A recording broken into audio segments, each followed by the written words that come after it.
দিন দিন বেড়েই চলেছে বাংলাদেশের ভূখণ্ড, আর এভাবেই বদলে যাচ্ছে দেশের মানচিত্র। বঙ্গোপসাগরের বুকে জেগে উঠছে মাইলের পর মাইল ভূখণ্ড। এভাবে বাড়তে বাড়তে একদিন অনেক বড় হবে আমাদের বাংলাদেশ। কিন্তু কেন বাড়ছে আয়তন? এই বাড়া কমার কারণটাই বা কি? বিজ্ঞানীরা জানিয়েছেন বঙ্গোপসাগরের নীল জলরাশির তলদেশ হবে promise treasure of the future বা প্রতিশ্রুত ভবিষ্যৎ সম্পদ ভান্ডার। বিজ্ঞানীদের এই ধারণার সত্যতাও কিন্তু মিলতে শুরু করেছে।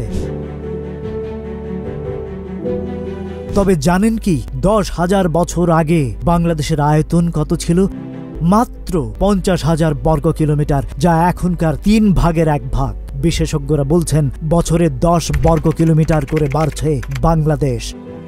দ্য ওয়ার্ল্ড ফ্যাক্ট বুক 2021 অনুসারে বাংলাদেশের বর্তমান আয়তন 1,48,460 বর্গ কিলোমিটার। অন্যদিকে ব্রহ্মপুত্র, মেঘনা ও পদ্মা নদী দিয়ে 100 কোটি টন পলি বঙ্গোপসাগরে পড়েছে।